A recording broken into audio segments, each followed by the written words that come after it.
I didn't hate Jesus, but I hated Christianity. And one thing I would do whenever I'd walk by a church, I would spit at it, just to show my irreverence. And there's this little thing, I was young, I was 12 years old, like whenever I'd see a telephone pole, because it's the shape of a cross, I would look away because it's the shape of a cross. And I didn't want to look at a cross, I always loved Jesus. And even as a Muslim, I loved Jesus. And one night I was watching a program. It was Oral Roberts. He was preaching about Jesus, the resurrection and death of Jesus. And when he was speaking, I wasn't really even paying attention to what he was saying, but I was alone in the house. And as he was speaking, the Spirit of God just, it fell on me. I describe it that way because it was so powerful. It was like, whoa. It's like, and the Bible says, God says, in the latter days, I will pour out my Spirit on all flesh. That's exactly what happened. God just poured out the Holy Spirit on me. And it was like all the desire and the longing that I had for God and a relationship with God was satisfied at that moment. He filled my heart, and Jesus was right there. I always remember I turned my head and I said, Jesus. And I know he was right there. And when Jesus came, I knew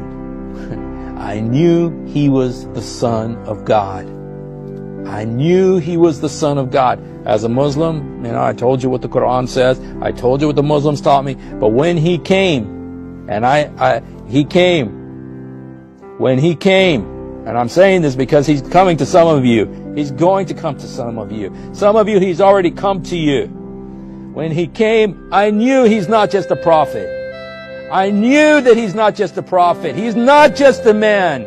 He is God. He is God. And he came in. He satisfied that hunger inside my life. Muslims are so religious. They're so committed to their religion. They do so many things to try to please Allah. They do. They're so sincere. I know, because I was one of them. I did the religious things. I was religious. I tried to do good things. I'd read the Quran. I'd say, Allah, come help me. Do something. Fill me. But my heart was so empty. I remember that emptiness. It's like, oh, something's supposed to be in my life. Why is it so empty? And it's a painful emptiness. There's a lot of you who know exactly what I mean. I'm not the only one who has felt this painful emptiness. You're living it today. You're not listening to me by accident. Because God wants to come and fill that painful emptiness. There's nothing that can fill it. Not money, not sex, not drugs, not fame, not fortune, not power, not religion. It leaves you empty. And I was living with this miserable emptiness. It was so huge.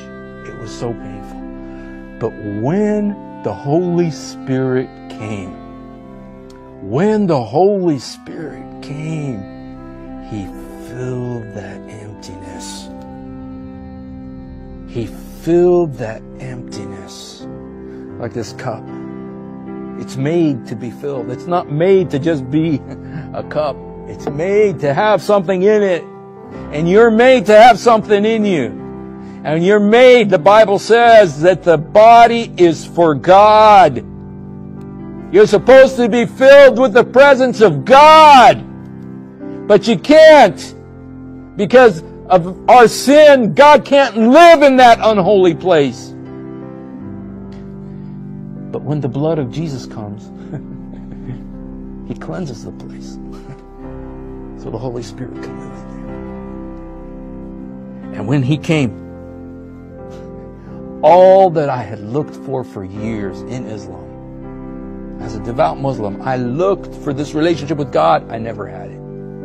But when Jesus came, when the Holy Spirit came, He instantly satisfied. Just like Jesus said to the Samaritan woman.